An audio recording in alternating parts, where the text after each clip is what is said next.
Good morning, greetings and salutations. The WJ brake upgrade worked so well on the front of my Jeep, I figured I'd come back out here and do another upgrade, and that's converting my drum brakes to disc brakes. Now there's a couple of, well, the options are endless if you're creative enough, but there's two popular donor vehicles that you can choose from to make this a real simple DIY project. And of course, simple is relative.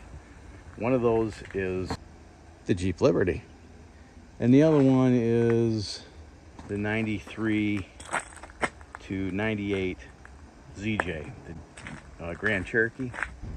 There we go, 97.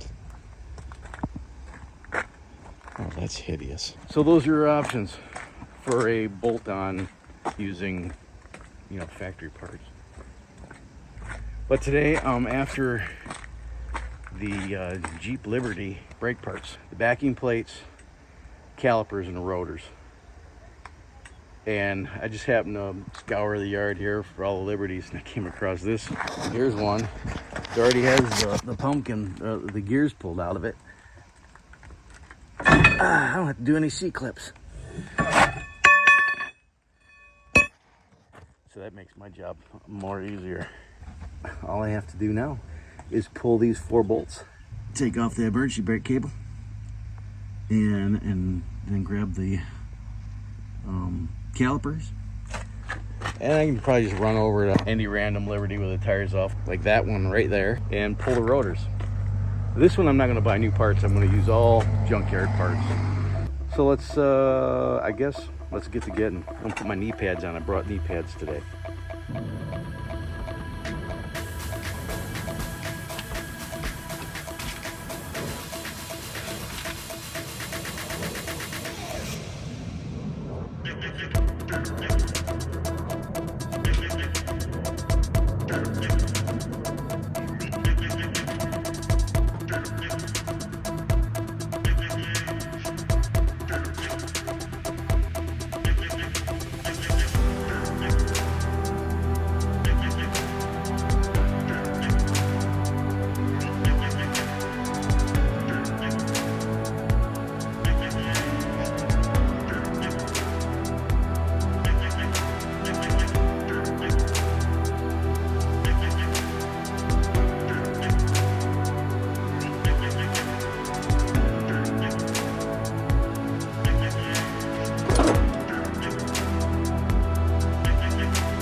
So much glass, ouch.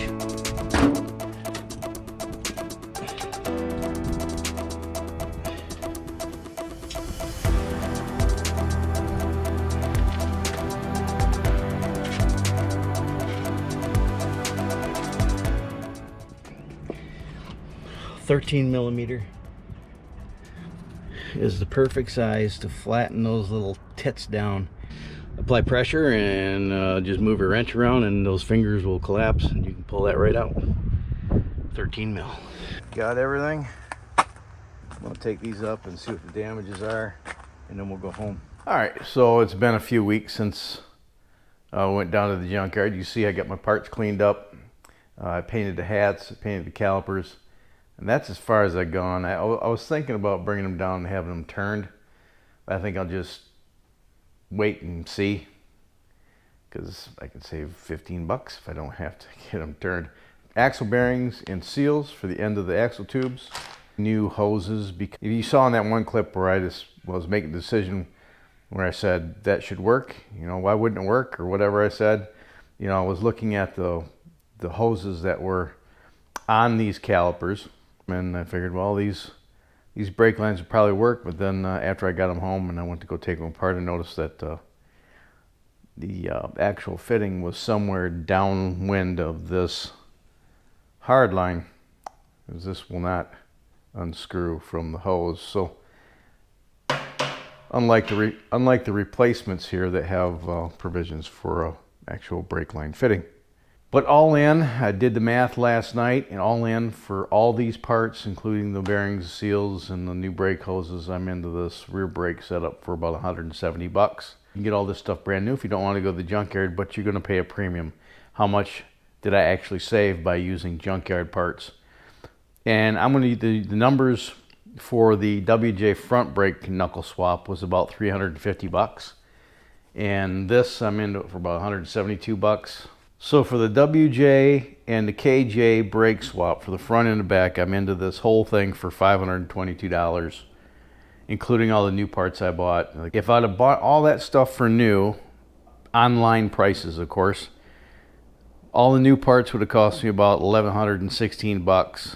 If you add 15% for, you know, buying at big box stores like O'Reilly's and AutoZone, you're looking at 1,283 bucks. So I saved $594. And if you would have bought all this stuff from O'Reilly's or whatnot, you could save 750 to 900 bucks. It's up to you. If you're willing to go out to the junkyard and get dirty and maybe have to, you know, scour the yard to find the part that you need, you can save yourself quite a bit of cabbage. Next step is to put all this garbage on. Now after you've got your vehicle up on jack stands and the tires removed, the next step is to remove the differential cover. The reason you need to do that is to access the center pin. You got to take the center pin out of the third member, and that will allow you to push the axles in slightly to get out the C-clips that hold the axles and retain the axles in the housing. You got all these bolts around the perimeter of the pan. You got to remove those. I would suggest that you remove all but one. All right, when you get to the last bolt, just loosen it, but don't take it out. Notice it's starting to drain already. You want that to happen. A lot of times people use RTV instead of a gasket. I don't recommend that. I mean, the only time it's really necessary is if this flange is so mangled up that a gasket won't work anymore. I've only ever used gaskets. You might think, well, it's leaking. No, it's not the gasket that's leaking. It's this rubber plug that Chrysler in their infinite wisdom decided to put in instead of a proper metal plug that's threaded.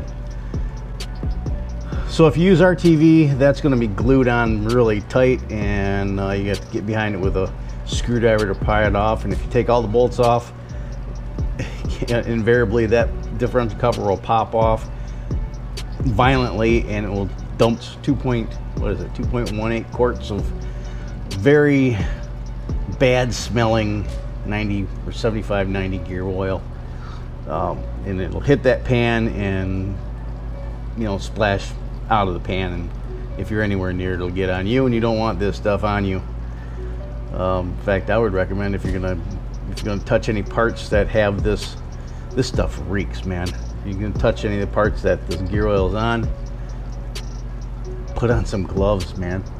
By leaving that bolt in, it allows you to control how that oil comes out, and once the majority of the oil's out, well, then you can pull the bolt. And you can remove the cover in a controlled manner. You see, I use a gasket without any gasket maker or anything. I just use a raw gasket. So I have a new one, and that's what I'll be using when I put this back together.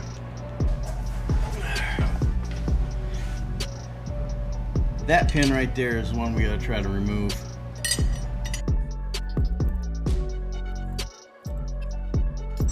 This bolt right here goes all the way through a hole in this pin, and that's what holds that pin in place. And then right there is the end of the axle and the C-clip. I don't know if that's showing up or not in the camera, but there's the C-clip right there. So I take this bolt out and I can remove the center pin. 5/16 fits. There we go.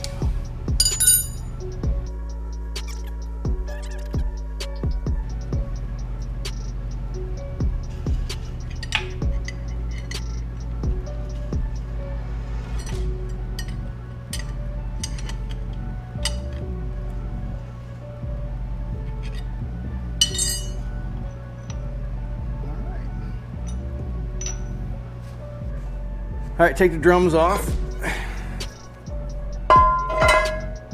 Push the axle in. See how you can just see the spline sticking out in the C-clip?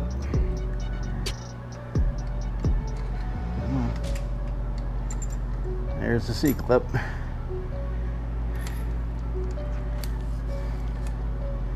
Okay, there's the C-clip. And just fits over that groove. And because we moved that center pin,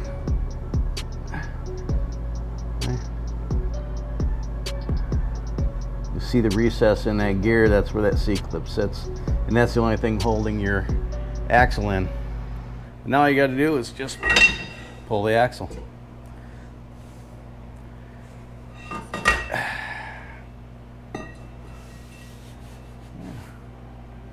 There she is. So next on the agenda, I have to pull these bolts off, these nuts off the flange here. That holds the whole brake assembly. I got a brake line here that's bolted to the back of the wheel cylinder, and I have to remove the emergency brake cables. And I'm going to see if I can do that without having to take the whole brake system apart. And as you can see, my rear brakes are about plumb worn out.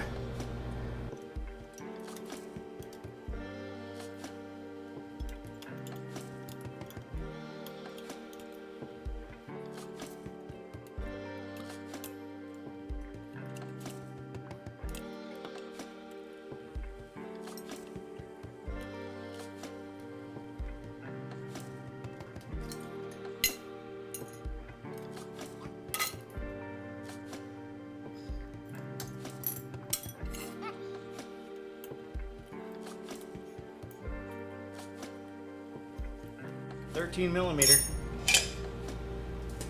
Okay, emergency brake cable undone. 3/8 wrench here will take off the brake line from the brake cylinder. It's really nice to have a desert rig to work on because all this stuff just unbolts.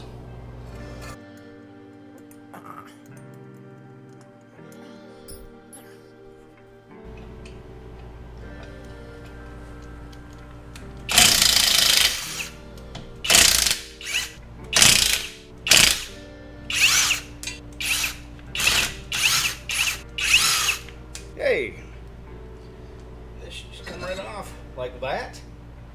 All right. Well, I'll put these backing plates on. They're a direct bolt in. There's no drilling required. You notice I haven't gotten the old bearing race out yet. I have to go to Harbor Freight and get a tool to pull that race out.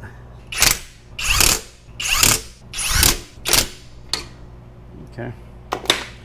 All right, that's the end of the cable off the Liberty, the emergency brake cable. And that hooks right into this deal here. And then here's the mount for that, for this cable. And then you pull on that and it activates the dealio. So I have to modify this unit. So I'm gonna make it an adapter out of this 3/16, and I gotta drill some holes, cut a slot, try to make that cable work on that backing plate. I worked on this adapter for the emergency brake. Now that I'm using the XJ cable, it goes into the housing, and then I just made this little bracket here to clip over the eccentric here that activates the brake shoes. So that's what that looks like. It's kind of a pain in the ass to put in. You gotta pull that spring back. You gotta pull this spring back and then fish it in there, and then, you know, finagle it through and over that. It's a real pain in the butt, but it's on. I gotta modify the brake line, but I'm gonna put the seal in first, put the axle back in, put the rotor and the caliper on.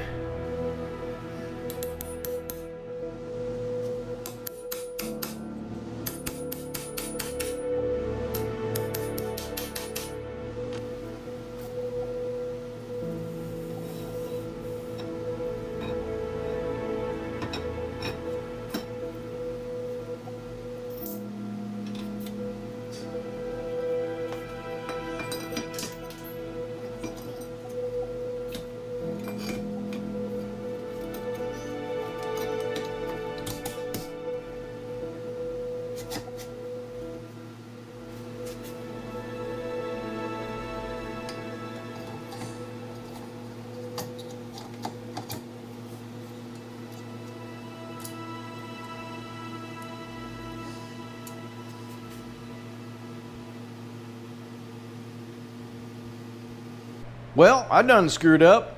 Well, I don't have a whole lot of experience with rear disc brakes. Most of the vehicles I own are old, clapped out, you know, drum brake systems. All the rear disc brake systems that I'm familiar with have the calipers facing forward, not on the back. So I just assumed. So it wasn't that big of a deal until I got over to the other side and realized I didn't have enough brake cable to hook up the emergency brake. So I went online, I looked up at Jeep Liberty, and sure enough, on the Liberties, the calipers are at the rear, and the Grand Cherokees, they're at the front. So all this has got to come back out. I swear, it's like this on every project I do. 2 steps forward, 4 steps back. Eventually, I'll get this done. Might not be till next month, but I'll get it done. Okay, so now I got it, the backing plate on the right side.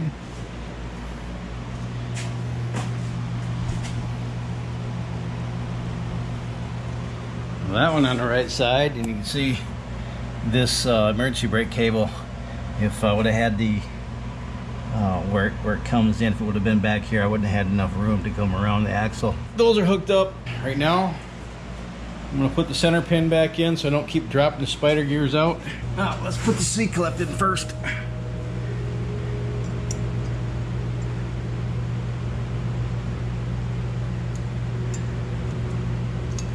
There we go.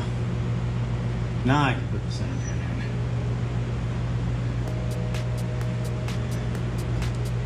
There we go.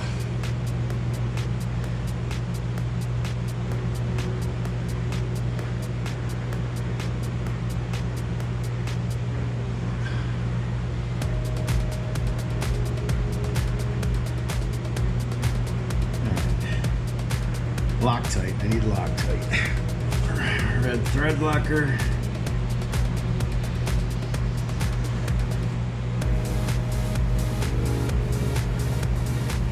You know, for the average person, that bottle would hold a lifetime supply of thread locker, and they only put a couple of drops in that son of a bitch, I swear.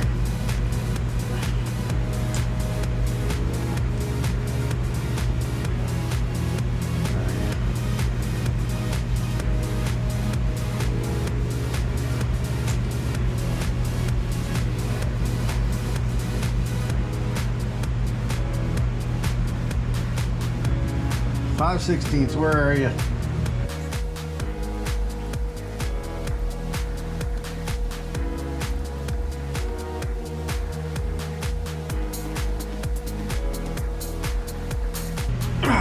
Good and tight.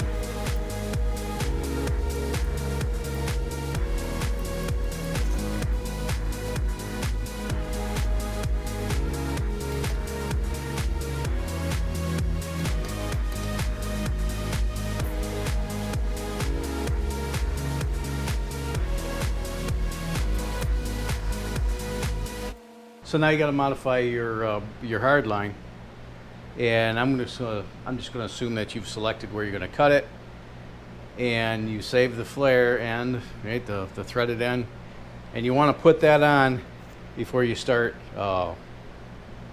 doing your double flare. That's important, because if you can cut a perfect flare, and you'll cut a perfect flare, and you'll get done, and you'll go, oh shit. I don't know, maybe you're better than me. I just did it twice, so. All right, I've just bled the brakes, and now I gotta go down and reinstall the differential cover and put the tires on and take it for a test rip.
might end up remaking those hard lines to go over the spring, but that's later down the road. I'm going to be rebuilding this axle eventually anyway. In fact, I think I might just go to the junkyard and get another housing so I can do this on a bench instead of having all this clutter in the garage. And then when that's rebuilt and trussed and all that stuff, I can slide underneath the Jeep and swap out the axles.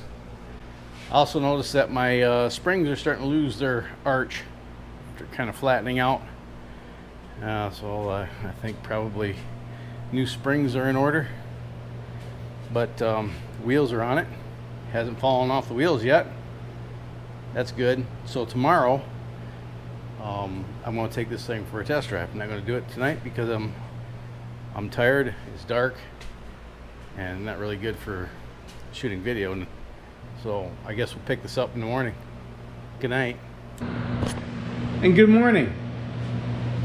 Hope you had a good night's sleep. Let's take this pig for a rip.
Well, I could really tell a difference in the brake pedal for sure. Of course, I don't know if you saw the state of the rear brakes that were on this thing. There wasn't much left, and they probably weren't working anyway. So as far as the Jeep Liberty brakes on an XJ, they're pretty straightforward. There's really no modifications. You don't have to do any drilling. The backing plates bolt right onto the 8 1/4 Chrysler, and the bolt pattern for the wheels the same, so you don't have to drill out the rotors. The only modification you have to make is to your existing hard lines and into that emergency brake cable fixture there, so you can hook up your handbrake.